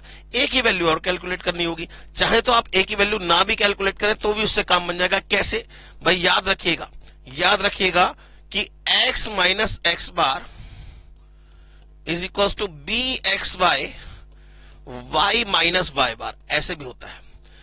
x minus x bar is equal to B x Y y minus Y bar के। बी एक्स वाई आप निकाल चुके हो, x बार y बार आपको गिवन है, ये दोनों गिवन है, ठीक है ना। और यहां पे x की वैल्यू ऐसी रहने दीजिएगा, y की जगह 60 लगा दीजिए, बस डायरेक्ट आंसर निकल आएगा। माने अब अगर हम बात करें तो डायरेक्ट में देखिएगा, x माइनस एक्स बार कितना है, x बार कितना है 44, बी एक्स वाई कितना निकल के आया 0.43, y कितना है, y है 60, और y बार कितना है, y बार है 58। बस अब देखिए कैलकुलेशन वर्बली निकल आई। तो अब आपको उसको सॉल्व करना है। पहले 60 माइनस 58 कितना आ गया 2, ये 2 निकल आया, इसकी मल्टीप्लाई 0.43 से 0.43, जो निकल के आया उसमें प्लस 44 कर दीजिए, प्लस 44, तो माने 44.86, यही दिख रहा है, 44.86 यही दिख रहा है सर। तो आंसर क्या होगा, ए होगा। आंसर क्या होगा, ए होगा। बात समझ में आ गई दोस्तों, क्लियर हो गई बात। करने का तरीका समझिएगा, मैंने यहां पे ए की वैल्यू नहीं निकाली, अगर ए की वैल्यू निकालता तब भी मैं एक्स बार वाई बार लगाता, मैंने इसे डायरेक्ट कैलकुलेट कर लिया कि x minus x bar is equal to B x y y minus Y bar, direct value लगा दी। बात समझ में आ गई या नहीं, क्लियर हो गई बात। चलिए, तो इसका आंसर क्या हो गया, ए हो गया। दूसरा बात एक ही है, दूसरे को भी ऐसे ही कैलकुलेट करेंगे, ठीक है ना। चलिए नेक्स्ट क्वेश्चन की बात करते हैं। क्वेश्चन नंबर 24 कह रहा है, given the regression equation 3x plus y equals to 13, 2x plus 5y equals to 20, which one is the regression equation of y on x। वो पूछ रहा है बताइए कौन सी इसमें से y ऑन x है, ठीक है ना। तो हम इसको मान लेते हैं x ऑन y, मान लिया हमने, और इसे मान लेते हैं y ऑन x। तो सबसे पहले bxy कितना होगा भाई, इसे y इक्वल टू की फॉर्म, x इक्वल टू की फॉर्म में लेके आएंगे तो कितना हो जाएगा -1/3। कितना हो जाएगा -1/3। कैसे आया जरा देखिएगा, 3x is equal to -y plus 13 हो गया। तो x is equal to -1/3y plus 13/3 हुआ। तो y के मल्टीप्लाई में जो होता है वो bxy कहलाएगा। तो bxy कितना हो गया -1/3। अब इसे y ऑन x माना है तो इसे y इक्वल टू की फॉर्म में लेके आएंगे तो 5y इज इक्वल टू हो जाएगा माइनस का 2x प्लस का 20। तो y इज इक्वल टू हो जाएगा माइनस का 2/5x प्लस का 20/5। तो bxy कितना हुआ, byx कितना हुआ, byx कितना हुआ, ये हो गया माइनस का 2/5, माइनस का 2/5। अब ये कंडीशन होती है कोरिलेशन में, वो रिग्रेशन में, कि दोनों कोफिशिएंट ऑफ रिग्रेशन क्या होने चाहिए, सेम साइन के होने चाहिए, और दोनों का प्रोडक्ट क्या होना चाहिए, लेस देन इक्वल टू 1 होना चाहिए। तो दोनों सेम साइन के तो हैं, दोनों नेगेटिव है, तो r भी नेगेटिव आएगा। और दोनों का प्रोडक्ट कितना आएगा, 2 1 2/15, 1 से छोटा है, 2/15 1 से छोटा है। इसका मतलब हमने जो माना है वो बिल्कुल ठीक माना है। अब इसने कौन सी पूछी थी, y ऑन x, तो y ऑन x कौन सी होगी, सेकंड इक्वेशन होगी। सेकंड इक्वेशन क्या होगी, y ऑन x होगी। सेकंड इक्वेशन क्या होगी, y ऑन x होगी। बात समझ में आ गई दोस्तों। चलिए नेक्स्ट क्वेश्चन की बात करते हैं। Question number 25। Question number 25। Question number 25 कह रहा है what is the probability that a leap year selected at random contain 53 Sunday. अब लीप ईयर में 53 संडे हो, सबसे पहले लीप ईयर में डेज कितने होते हैं सर, 366 डेज होते हैं। कितने होते हैं, 366 डेज होते हैं। अब 366 डेज को अगर 7 से डिवाइड करूं, क्योंकि एक वीक में कितने दिन होते हैं, 7 दिन होते हैं, तो पहले तो ये चेक करूं कितने दिन पड़ते हैं और कितने वीक्स पड़ते हैं। तो 52 वीक्स पड़ेंगे और हमारे पास 2 दिन एक्स्ट्रा बचेंगे। भाई अगर आप 7 से डिवाइड करेंगे इसे तो 52 आएगा और 2 डेज जो है रिमाइंडर में आएगा। माने हर साल में 52 हफ्ते तो पढ़ने 52 वीक्स तो पढ़ेंगे। 52 मंडे पढ़ेंगे, 52 ट्यूसडे पढ़ेंगे, 52 वेडनेसडे पढ़ेंगे, 52 थर्सडे पढ़ेंगे, 52 फ्राइडे पढ़ेंगे, 52 सैटरडे पढ़ेंगे, 52 संडे पढ़ेंगे। 52 तो पढ़ने हैं। अब ये जो 2 दिन बचे, ये 2 दिन क्या क्या हो सकते थे, ये 2 दिन हो सकते थे Monday Tuesday, Tuesday Wednesday, Wednesday Thursday, Thursday Friday, Friday Saturday, Saturday Sunday और संडे मंडे। ठीक है ना, ये हो सकते थे। भाई लगातार ही तो पढ़ेंगे, ठीक है ना। अब वो कह रहा है 52 तो पढ़ गए, क्या चीज, सैटरडे। 52 सैटरडे तो आ चुके हैं, हमें चाहिए 53 सैटरडे। तो कौन कौन सी पॉसिबिलिटी हो सकती है, एक ये वाली सैटरडे वाली, एक ये वाली। अगर ये 2 फेवर में, इन दोनों में से कोई भी बढ़ जाए 53 सैटरडे हो जाएंगे। तो कितने केस है, 7 में से 2 फेवर में है, तो प्रोबेबिलिटी कितनी हो जाएगी, 2/7। माने मैंने ये क्लास में भी करा रखा है, जितने दिन एक्स्ट्रा बचे हैं अपॉन 7। अगर आप ऑर्डिनरी ईयर की बात करते हैं तो 1 दिन एक्स्ट्रा बचता तो प्रोबेबिलिटी होती 1/7। 2 दिन एक्स्ट्रा बचे तो प्रोबेबिलिटी हो गई 2/7। बात समझ में आ गई। चलिए आगे बढ़ते हैं दोस्तों। क्वेश्चन नंबर 26 कह रहा है what is the chance of getting 7 और 11 इन अ थ्रो ऑफ 2 डाइस। अब 7 और 11 तो पासे पे आ नहीं सकते, माने सम इज 7 और 11 की बात कर रहा है, ठीक है ना। तो जब 2 पासों को एक साथ फेंकेंगे, जब 2 पासों को एक साथ फेंकेंगे तो केसेस कितने बनेंगे, जब 2 पासों को एक साथ फेंकेंगे तो केसेस कितने बनेंगे, 36 केसेस बनेंगे। अब सम या तो 7 आए, सम या तो 7 हो या फिर 11 हो, तो 7 के केसेस कितने बनेंगे। एक के साथ ऐसा क्या रखो जिससे सम 7 हो जाए, सर एक के साथ कैसा क्या रखो जिससे सम 7 हो जाए। 1 और 6 एक केस बनेगा, 2 और 5, 3 और 4, 4 और 3, 5 और 2 और 6 और 1। माने सम के 7 के कितने केस हुए, 6, और सम 11 के कितने केस होंगे, सिर्फ 2। डिवाइड बाय 36, आंसर आ गया 8/36।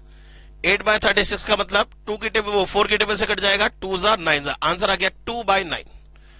आंसर आ गया 2/9। क्लियर हो गई बात। चलिए नेक्स्ट क्वेश्चन की बात करते हैं। क्वेश्चन नंबर 27 कह रहा है the index number of prices at a place 1998 is 355 as 1991 as the base.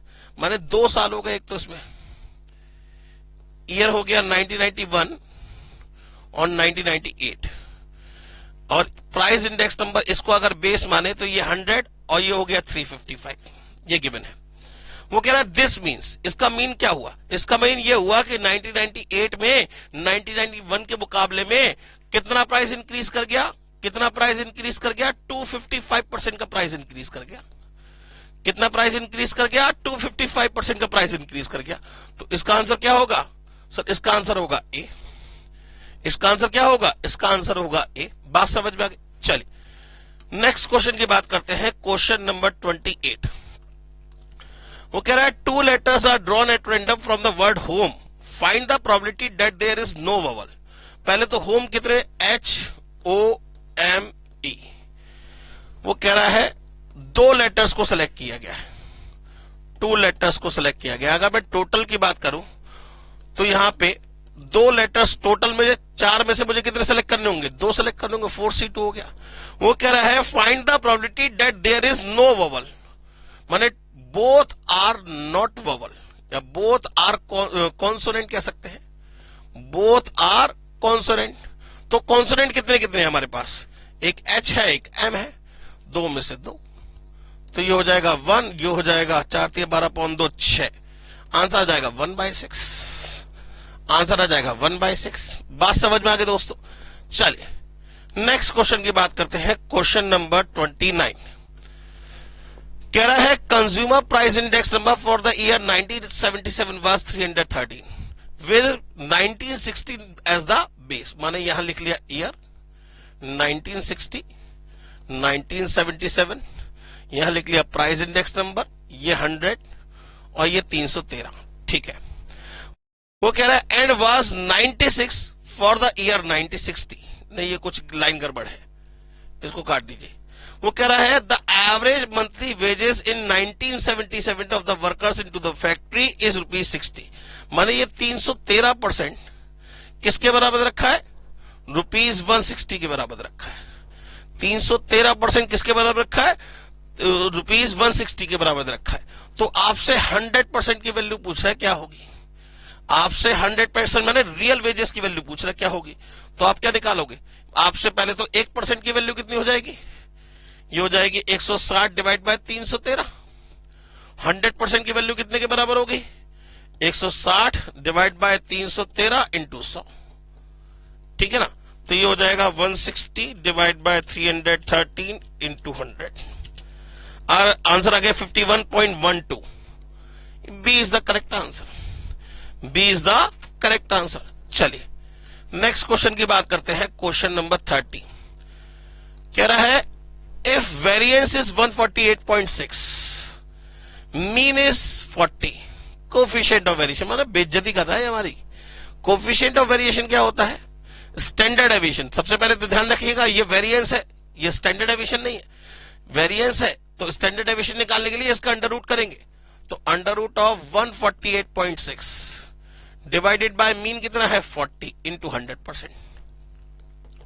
तो जरा देखिए, ये हो जाएगा कैलकुलेटर पे 148.6 का अंडर रूट डिवाइडेड बाय 40, 148.6 का अंडर रूट डिवाइडेड बाय 40 और इंटू 100, 30.475, 30.475 माने 48 मान सकते हैं। B is the correct answer. ठीक है ना? B is the correct answer. चलिए क्वेश्चन नंबर 31।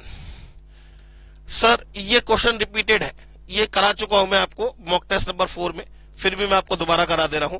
वो कह रहा है 5 is subtracted from each observation। ठीक है ना? Some certain number of observation, the coefficient of variation is 10%। जब सभी में से 5 माइनस करेंगे तो याद करिए स्टैंडर्ड डेविएशन पे तो कोई फर्क नहीं पड़ेगा, लेकिन मीन पे फर्क पड़ेगा, क्योंकि standard deviation is a part of the dispersion and mean is a part of the central value. Dispersion पे चेंज ऑफ ओरिजिन का कोई फर्क नहीं पड़ता, लेकिन सेंट्रल वैल्यू पे पड़ता है। तो कोफिशिएंट ऑफ वेरिएशन कितना हो जाता है? 10%। माने कोफिशिएंट ऑफ वेरिएशन का मतलब स्टैंडर्ड डेविएशन और सभी से हमने क्या किया था, 5 सब्ट्रैक्ट किया था, तो मीन में से भी 5 माइनस हो जाएगा, -5 इज इक्वल टू कितने के बराबर है, 10/100 इज इक्वल टू कितने के बराबर है, 10/100। ये पहली इक्वेशन हो गई। और वो कह रहा है if 5 is added to each item the coefficient of variation is 6%। माने स्टैंडर्ड डेविएशन अभी भी ऐसी रहेगा, अब मीन में हम क्या कर देंगे, 5 ऐड कर देंगे। तो ये किसके बराबर है, ये 6/100 के बराबर है। तो ये किसके बराबर है, 6/100 के बराबर है। तो आपसे पूछ रहा है ओरिजिनल कोफिशिएंट ऑफ वेरिएशन बताइए, माने स्टैंडर्ड डेविएशन अपॉन मीन की वैल्यू बतानी है आपको, ठीक है ना। तो हम सीधे सीधे यहां से स्टैंडर्ड डेविएशन की वैल्यू लगा दे और यहां लगा दे, ठीक है ना भाई। यहां से वैल्यू निकाल के यहां पुट कर दे, ठीक है ना। तो ये कट जाएगा, तो यहां से स्टैंडर्ड डेविएशन कितना आ जाएगा, ये आ जाएगा मीन -5/10। यहां लगा दीजिए, मीन -5/10 यहां लगा दीजिए, तो ये हो जाएगा mean -5/10 times of mean +5 is equal to 6/100। Cross multiply कर लीजिए, ये हो गया 100 mean -500 is equal to 60 mean plus 65 300, ठीक है ना। तो ये उठ के जाएगा इधर, प्लस का हो जाएगा, ये इधर जाएगा माइनस का हो जाएगा। 40 मीन बराबर 800, तो मीन बराबर कितना आ जाएगा, 800 डिवाइड बाय 40, 20 आ गया मीन। मीन 20 आ गया, तो यहां पे स्टैंडर्ड डेविएशन कितना आ जाएगा, 20 - 5 15/10 3/2। ये आ गया मीन, ये आ गया स्टैंडर्ड डेविएशन, दोनों निकला है। अब आपसे कोफिशिएंट ऑफ वेरिएशन पूछा था, क्या होता है, स्टैंडर्ड डेविएशन माने 1.5 डिवाइडेड बाय मीन 20 इंटू 100%। तो ये हो जाएगा 1.5 divide by 20 into 100, 7.5। B is the correct answer, B is the correct answer. चलिए नेक्स्ट क्वेश्चन की बात करते हैं, क्वेश्चन नंबर 32। क्वेश्चन नंबर 32 उसको रब कर दे रहे हैं। क्वेश्चन नंबर 32 कह रहा है for certain X and Y series which are correlated two lines of regression दे रखी है। आपसे कोफिशिएंट ऑफ कोरिलेशन पूछ रहा है, तो सबसे पहले आपको ये चेक करना पड़ेगा कौन सी इक्वेशन इसमें एक्स ऑन वाई है और कौन सी इक्वेशन वाई ऑन एक्स है। तो हम इसे मान लेते हैं एक्स ऑन वाई, इसे मान लेते हैं एक्स ऑन वाई, ये एक्स ऑन वाई मान लिया हमने, और इसे मान लेते हैं वाई ऑन एक्स, ये हमारी वाई ऑन एक्स हो गई। तो सबसे पहले इसे x इक्वल टू की फॉर्म में लेके आए, तो x इक्वल टू क्या हो जाएगा, ये 6y - 9/5/5, और इसे y इक्वल टू की फॉर्म में लेके आए, तो y इक्वल टू क्या हो जाएगा 15x + 130/8/8। सही है ना। अब जरा चेक करिए तो byx कितना हो गया, इससे बात कर रहा हूं, byx is equal to 15/8। byx कितना हो गया 15/8, और यहां से जरा चेक करिए तो bxy कितना हो गया, bxy हो गया 6/5, bxy कितना हो गया 6/5, bxy कितना हो गया 6/5। ये हो गया byx और वो byx, और ये हो गया bxy। अब जरा चेक करिए क्या दोनों सेम साइन क्या आ रहे हैं, बिल्कुल आ रहे हैं। क्या दोनों का प्रोडक्ट 1 से छोटा आ रहा है, ये भी चेक करना पड़ेगा। तो 15 6 90 और 8 5 40, 90/40 तो 1 से बड़ा हुआ ना, इसका मतलब हमने जो माना है वो गलत माना है। ये x ऑन y नहीं होगी, ये y ऑन x होगी, और ये y ऑन x नहीं होगी, ये x ऑन y होगी। माने अब आपको कुछ नहीं करना है, अब आपको कुछ नहीं करना। आप जरा ध्यान दीजिएगा मेरी तरफ। अगर मैं बात करूं तो ये bxy क्या हो जाएगा, इसको उल्टा कर दीजिए 8/15, और byx कितना हो जाएगा, इसको उल्टा कर दीजिए 5/6। ठीक है ना, उल्टा हो जाएगा। अब r बराबर क्या होगा, √, भाई दोनों पॉजिटिव है तो r भी पॉजिटिव आएगा। 8 5 40/90 माने 4/9 का मतलब हो गया 2/3। तो r की वैल्यू कितनी आ जाएगी, r की वैल्यू कितनी आ जाएगी, प्लस का 2/3। r की वैल्यू कितनी आ जाएगी, प्लस का 2/3। सी इज द करेक्ट आंसर। बात समझ में आ गई, क्लियर हो गई बात। चले आगे बढ़ते हैं दोस्तों, क्वेश्चन नंबर 33। वो कह रहा है if probability of a intersection b बराबर probability of a into probability of b, then the events are, भाई अगर याद रखिएगा किन्हीं दो इवेंट्स के साथ में आने की प्रोबेबिलिटी उनके रेस्पेक्टिव प्रोबेबिलिटी के प्रोडक्ट के बराबर है। ऐसा तभी होगा जब दोनों इवेंट्स एक तो कंपाउंड इवेंट्स होंगे और साथ में इंडिपेंडेंट होंगे, ठीक है ना। और इंडिपेंडेंट इवेंट्स कभी भी म्यूचुअली एक्सक्लूसिव नहीं हो सकते, ये ध्यान रखिएगा, ठीक है ना। तो ये क्या होंगे, इंडिपेंडेंट इवेंट्स होंगे। अगर दोनों के साथ में आने की प्रोबेबिलिटी उनके रेस्पेक्टिव प्रोबेबिलिटी के प्रोडक्ट के बराबर है तो वो दोनों इवेंट्स कैसे होंगे, इंडिपेंडेंट इवेंट्स होंगे। और इंडिपेंडेंट किसके केस में आता है, हमेशा कंपाउंड इवेंट्स के केस में आता है। और कंपाउंड इवेंट्स कभी भी म्यूचुअली एक्सक्लूसिव नहीं हो सकते, ध्यान रखिएगा पॉइंट। इसके ऊपर बहुत क्वेश्चन पूछा जाता है पेपर में। नेक्स्ट 34 वो कह रहा है from 6 positive and 8 negative numbers, माने पॉजिटिव कितने नंबर्स हमारे पास है 6, नेगेटिव नंबर हमारे पास कितने हैं 8। वो कह रहा है 4 नंबर आर चूजन, माने टोटल कितने होगा ये 14।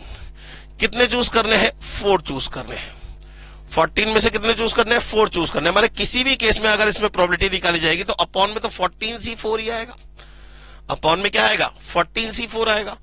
वो कह रहा है chosen at random without replacement and that are multiplied, और उसके बाद मल्टीप्लाई किया गया। The probability that the product of the chosen number will be positive, माने 4 ऐसे नंबर चूज करने हैं जिससे उनका प्रोडक्ट पॉजिटिव आए। अब प्रोडक्ट कब पॉजिटिव आ सकता है दोस्तों, बहुत ध्यान सोच के बताइएगा। अगर एक पॉजिटिव 3 नेगेटिव लूं नहीं होगा, चारों पॉजिटिव लूं हो जाएगा, चारों नेगेटिव लूं तब भी हो जाएगा, 2 पॉजिटिव 2 नेगेटिव लूं तब भी हो जाएगा। बस ये 3 केस बन सकते हैं। भाई अगर चारों पॉजिटिव नंबर लेता हूं तो प्रोडक्ट पॉजिटिव आएगा, चारों नेगेटिव नंबर लेता हूं तो भी प्रोडक्ट पॉजिटिव आएगा, 2 पॉजिटिव 2 नेगेटिव लूंगा तब भी प्रोडक्ट पॉजिटिव आएगा, बाकी किसी केस में नहीं आएगा। तो अब बस ये केसेस निकाल लीजिए। ये हो जाएगा 6C4 इंटू 8C0। 6C4 का मतलब हो गया 6C2, 6C2 का मतलब हो गया 6 इंटू 5/2 15, 15 इंटू 1 माने ये तो आ गया 15, यहां लिख लीजिए 15 प्लस ये हो जाएगा 6C0 इंटू 8C4, इसकी वैल्यू 1 हो गई, 8C4 की वैल्यू हो गई 70, तो 70 इंटू 1 70 आ गया, ठीक है ना। फिर आएगा 6C2 इंटू 8C2, 6C2 हो गया 15 और 8C2 हो गया 28, तो ये हो जाएगा 420, ये हो जाएगा 420। और 14C4 कितना होगा, 14C4 हो गया 14 into 13 into 12 into 11 upon 4 into 3 into 2, 4 3 जा 12 से 12 कट गया, ये 2 7 जा कट गया, तो ये हो जाएगा 13 इंटू 7 इंटू 11 1001। नीचे तो आ गया 1001, ऊपर और चेक कर लीजिए 490 505, माने आंसर आ गया 505 अपॉन 1001, 505 अपॉन 1001, माने ये आंसर होगा, इसका आंसर होगा सर आपका सी। इसका आंसर क्या होगा दोस्तों, सी होगा। चलिए नेक्स्ट क्वेश्चन की बात करते हैं। क्वेश्चन नंबर 35 कह रहा है the monthly income of a person in the year 2014 was ₹8,000। Monthly income कितनी है 2014 में, 8,000 रुपए। और सीपीआई माने cost of consumers price index number, consumer price index number 160 है। वो कह रहा था consumer price index number is 200 in the year 2017। What will be the additional DNS allowance for the year 2017, माने 2 साल हो गए आपके पास, ईयर 2014 और एक ईयर 2017। यहां पे सीपीआई माने कॉस्ट ऑफ वो कंज्यूमर प्राइस इंडेक्स नंबर कितना दे रखा है, यहां दे रखा है 160 क्या परसेंट, और यहां कितना दे रखा है 200 क्या परसेंट। और आपको जो सैलरी दे रखी है, इनकम दे रखी है, इनकम दे रखी है, वो कितनी दे रखी है, इसकी तो दे रखी है आपको 8,000 रुपए। कितनी रखी है 8,000 रुपए। आपसे पूछ रहा है बताइए कितना इस यहां पे एडिशनल मनी इसे चाहिए होगा, तो 160% 8,000 के बराबर। और यहां पे ये कितनी दे रखी, नहीं ये नहीं दे रखी, 160% 8,000 के बराबर, तो 200% की वैल्यू पूछ रहा है, तो 8,000 डिवाइड बाय 160 इंटू 200 कितना, माने मिलना चाहिए था इसे कितना 10,000 रुपए, मिलना कितना चाहिए था 10,000 रुपए। और मिल कितना रहा है, मिल अभी भी 8,000 रुपए है, मिल कितना रहा है 8,000 रुपए ही मिल रहा है, तो कितना डीएनएस अलाउंस ये क्लेम करेगा 2,000 रुपए का, कितना डीएनएस अलाउंस क्लेम करेगा सर 2,000 रुपए का, नन ऑफ दीज आंसर आएगा। कितना डीएनएस अलाउंस ये क्लेम करेगा, ठीक है ना, फॉर द ईयर 24, एक second, the monthly income of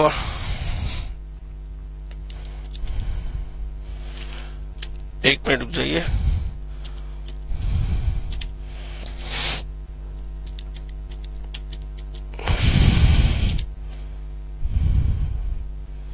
नहीं सही है, बिल्कुल सही है, 2,000 रुपए का ये क्या करेगा, डीएनएस अलाउंस क्या करेगा, क्लेम करेगा। चलिए नेक्स्ट क्वेश्चन की बात करते हैं, क्वेश्चन नंबर 36 कह रहा है the coefficient of correlation between x and y is 1, r x y की वैल्यू आपको 1 दे रखी है। ये किस केस में होता है, जब दोनों लाइंस ऑफ रिग्रेशन या तो पैरेलल होंगी या कंसाइड करेंगी, जब दोनों लाइंस ऑफ रिग्रेशन या तो पैरेलल होंगी या कंसाइड करेंगी। तो वो कह रहा है the coefficient of correlation x minus 2 and minus y by 2 plus 1, माने कुछ और पूछ रहा है ये कह रहा है the coefficient of correlation between x minus 2 comma minus y by 2 plus 1, माने अगर मैं ऐसे मानू u और ऐसे मानू v तो आपसे r u v पूछ रहा है, तो देखिए 1 का 1 तो रहेगा, सिर्फ साइन का फर्क आ सकता है। अब इसका स्केल कैसा है, पॉजिटिव, इसका स्केल कैसा है, नेगेटिव, दोनों स्केल क्या है, अपोजिट साइन के हैं, तो सिर्फ और सिर्फ नेचर चेंज हो जाएगा, माने पहले पॉजिटिव 1 था तो अब नेगेटिव 1 हो जाएगा, और दोनों स्केल अगर सेम साइन के होते तो कोई फर्क नहीं पड़ता, ठीक है ना। चलिए next question, question number 37 arithmetic mean of regression coefficient. सबसे पहले तो arithmetic mean of regression coefficient क्या होगा, b y x plus b x y upon 2, that is the arithmetic mean of regression coefficients, ठीक है ना, ठीक है, बात समझ में आ गई। अच्छा अब देखो आर की बात कर रहे हैं, तो आर क्या होता है, r is equal to under root of b y x into b x y. तो यहां आर की बात करें तो r is the geometric mean of b y x and b x y. अब एक बात मैं आपसे पूछने वाला हूं, जरा ध्यान सुनिएगा, मैं अगर आपसे पूछूं अर्थमेटिक मीन, ज्योमेट्रिक मीन और हार्मोनिक मीन, इन तीनों में से सबसे बड़ा कौन होता है, सबसे बड़ी वैल्यू किसकी आती है, अर्थमेटिक मीन की, उससे छोटी ज्योमेट्रिक मीन की और सबसे छोटी हार्मोनिक मीन की। ये है अर्थमेटिक मीन, ये है ज्योमेट्रिक मीन, तो इन दोनों में से कौन बड़ा होगा, अर्थमेटिक मीन बड़ा होगा, ये बड़ा होगा, ये बड़ा होगा और ये छोटा होगा, क्यों, क्योंकि ये है ज्योमेट्रिक मीन और ये है अर्थमेटिक मीन। भाई arithmetic mean is always greater than geometric mean, arithmetic mean सबसे हाईएस्ट रिजल्ट देता है, हार्मोनिक मीन सबसे लोएस्ट रिजल्ट देता है और ज्योमेट्रिक मीन इन दोनों के बीच में लाई करता है। तो अगर ये अर्थमेटिक मीन है, ये ज्योमेट्रिक मीन है, तो कौन बड़ा होगा, अर्थमेटिक मीन बड़ा होगा और ये छोटा होगा। तो वो कह रहा है arithmetic mean of regression coefficient is क्या होगा, अर्थमेटिक मीन क्या होगा, इस ज्योमेट्रिक मीन से क्या होगा, बड़ा होगा, इज ग्रेटर देन और इक्वल्स टू आर। भाई बड़ा होगा हमेशा क्या होगा, इस ज्योमेट्रिक मीन से क्या होगा, बड़ा होगा। ज्योमेट्रिक मीन का मतलब क्या हो गया, आर क्या है, ज्योमेट्रिक मीन है किसका, b y x b x y का, तो इससे क्या होगा, बड़ा होगा। बात समझ में आ गई, क्लियर हो गई बात, थोड़ा सा ट्विस्टी क्वेश्चन था ये। चलिए नेक्स्ट क्वेश्चन नंबर 38 कह रहा है it is given that a family has 2 children, एक फैमिली में 2 बच्चे हैं, 2 बच्चे होने का मतलब हो गया या तो गर्ल गर्ल या गर्ल बॉय या बॉय गर्ल या बॉय बॉय, ये 2 बच्चे हैं। वो कह रहा है a family has 2 children has a girl, पहली कंडीशन हो गई कि has a girl, has a girl, ठीक है ना। वो कह रहा है what is the probability that other child is also a girl, B point, other is also girl, माने कौन सा केस पहले अपन हुआ, ए, माने आपसे पूछ रहा है probability of B upon A, आपसे पूछ रहा है probability of B upon A, that is equal to probability of A intersection B upon probability of A, probability of A intersection B upon probability of A. A intersection B का मतलब has a girl and other is also a girl. ऐसा A की कौन सा, के से कौन सा वाला, गर्ल गर्ल वाला, कितने में से, 4 में से 1/4 upon probability of A has a girl, एक लड़की होनी चाहिए, हैज अ गर्ल एक लड़की होनी चाहिए, एक लड़की की बात कर रहा है, एक लड़की हो, ना एक से ज्यादा ना एक से कम। कितने केस है, 2 केस है। प्रोबेबिलिटी कितनी होगी, 2/4, 4 से 4 कैंसिल, आंसर कितना आएगा, 1/2। 1/2 का मतलब आंसर हो गया 0.5, 1/2 का मतलब आंसर हो गया 1.5। बात समझ में आ गई। चलिए नेक्स्ट क्वेश्चन नंबर 39 कह रहा है the standard deviation of 100 and 150 items are 5 and 6। Standard deviation दे रखा है, number of observation 100, number of observation 150, इसका स्टैंडर्ड डेविएशन 5, इसका स्टैंडर्ड डेविएशन 6, मीन इसका दे रखा है 250 आइटम्स का, कितना रखा है 44, और 100 और 50 का 50 and 40, माने सॉरी मीन दे रखा है ना, तो यहां मीन लिखेंगे। मीन कितना है, x बार 1 का है 50, x बार 2 का है 40, और टोटल का है कितना 44, टोटल का 44 दे रखा है। तो आपसे कंबाइन स्टैंडर्ड डेविएशन पूछ रहा है, तो सबसे पहले क्या निकालेंगे, याद करिए, इन दोनों का डिफरेंस D1 निकालेंगे। D1 कितना आ गया 6, D2 कितना आ जाएगा, इन दोनों का डिफरेंस कितना आ गया 4।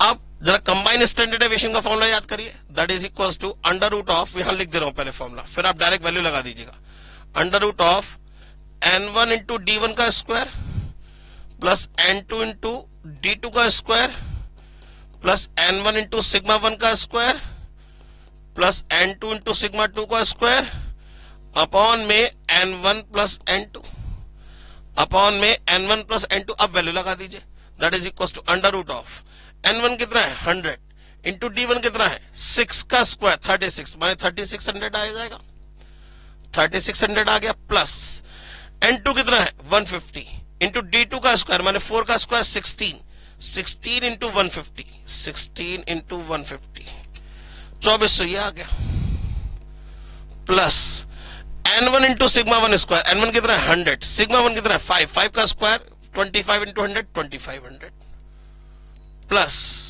n2 कितना है 150, सिग्मा 2 कितना है 6, 6 का स्क्वायर कितना होगा 36 इंटू 150, 5400 ये आ गया, divided by total number of observation कितना हो गया 250। बस ये कैलकुलेशन है, जोड़ लीजिए 3600 plus 2400 plus 2500 plus 5400 divided by 250, और जो निकल के आया उसका under root 7.456, 7.46 is the correct answer.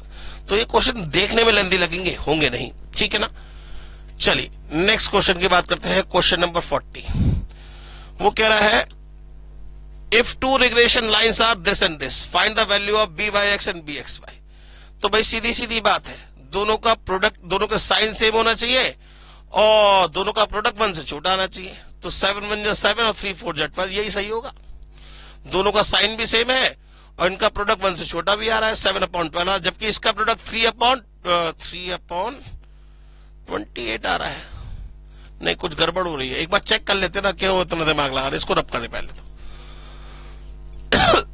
हम इसे डायरेक्ट करते हैं। भाई मैंने ऐसे मान लिया y x on y और इसे मान लिया y on x,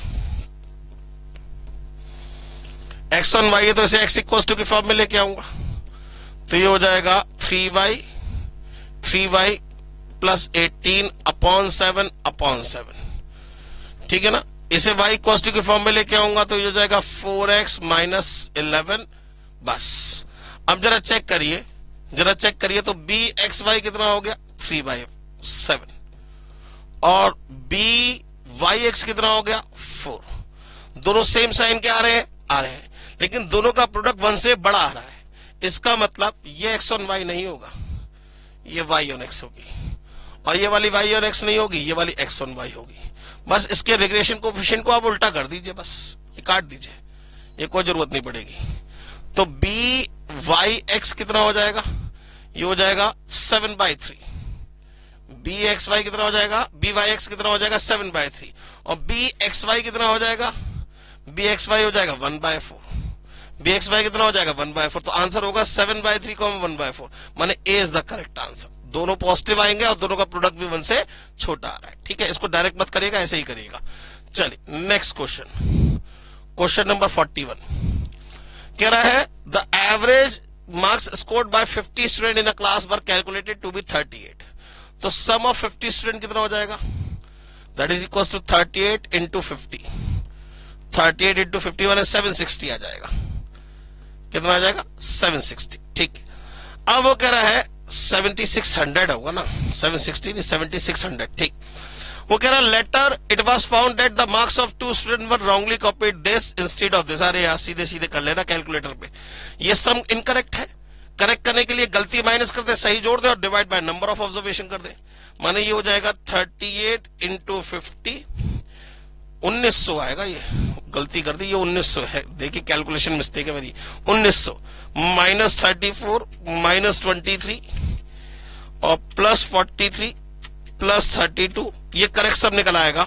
माने माइनस 34 माइनस 23 प्लस 43 प्लस 32, तो ये करेक्ट सब निकल आया आपका 1918।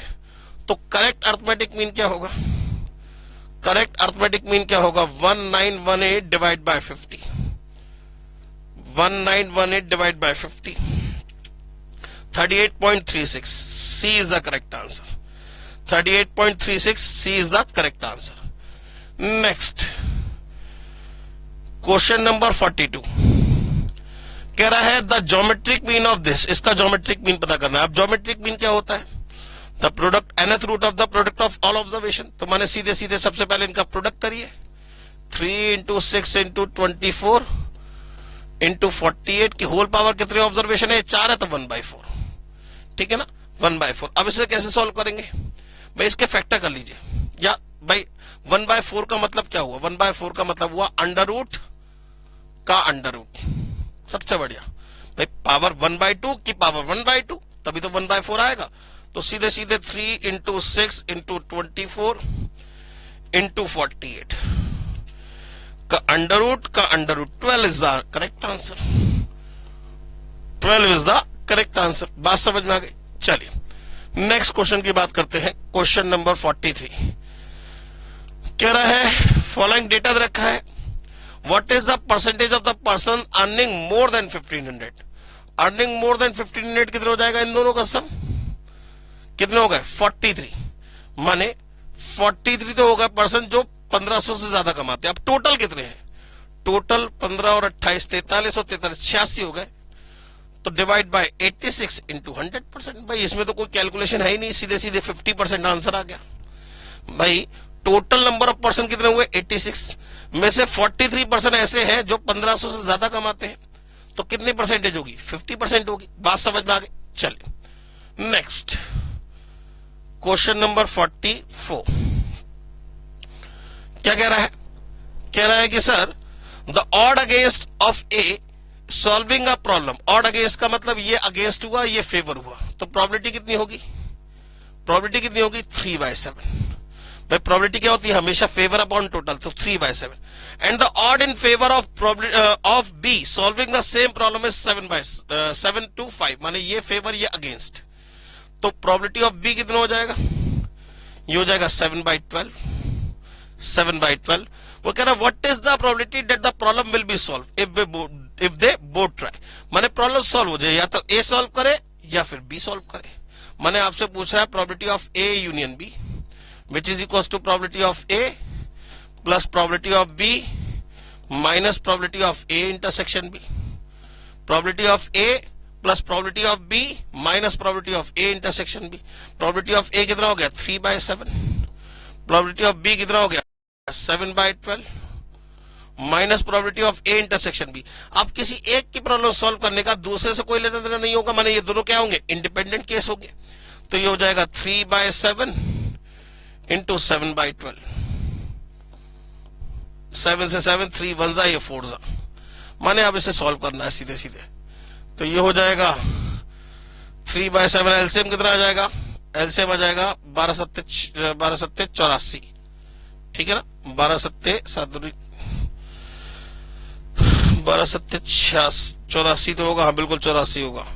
तो 7 into 12 3 जा 36 प्लस 7 सत्तर 49 माइनस ये हो जाएगा 2121, ठीक है ना? तो 36 प्लस 49 माइनस 21 64/84। इसको सॉल्व करेंगे तो 64/84 4 की टेबल से कट जाएगा ये। 1 जा 2 बचेगा, 6 जा 2 जा 1 जा 16/21। B is the correct answer. B is the correct answer. बात समझ में आ गई दोस्तों? चलिए next question number 45। Question number 45 ये बड़ा अच्छा क्वेश्चन है सर। क्या कह रहा है? The life expectancy E of male is a linear function of time, ठीक है ना? It is given that in 1980 the life expectancy was 70 year. वो कह रहा है 1980 में आदमी की जीने की संभावना कितनी होती थी? 70 साल तक। इन 2000 इट वाज 75 ईयर्स। माने अगले 20 सालों में लाइफ एक्सपेक्टेंसी 5 साल बढ़ गई, 5 साल बढ़ गई। तो वो कह रहा है make a prediction of the life expectancy in 2012।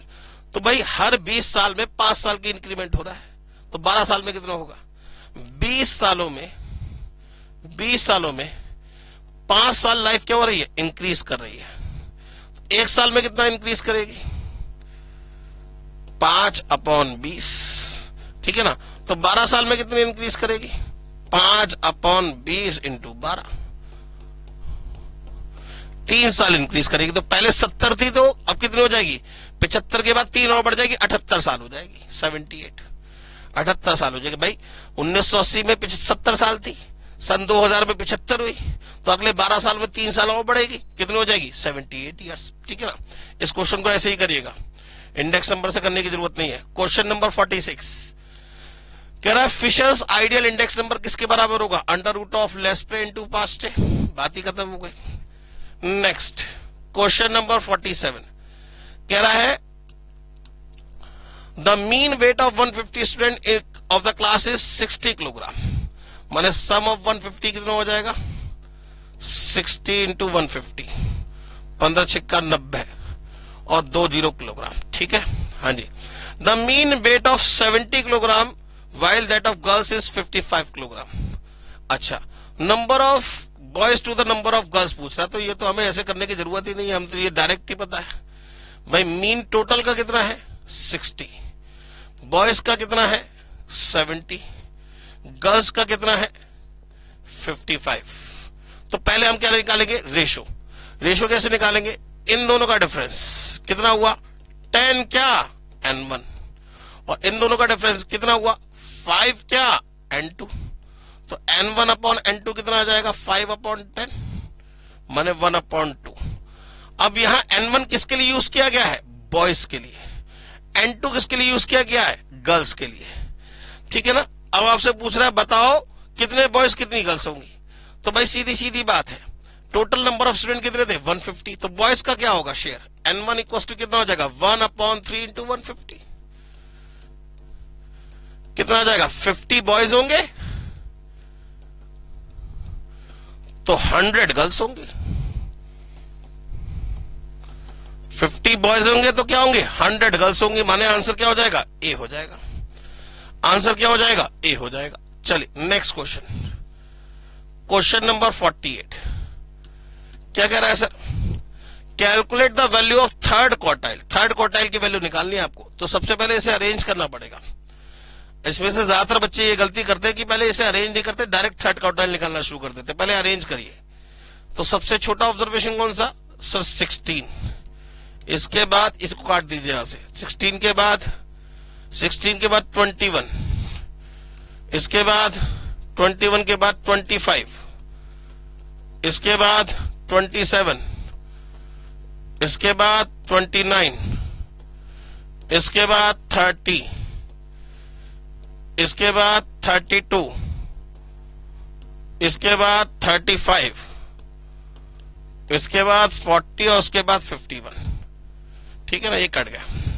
अब कितने ऑब्जर्वेशन है ये? 4 और 4 8 और 2 10 है, ठीक है ना, 10 ऑब्जर्वेशन है।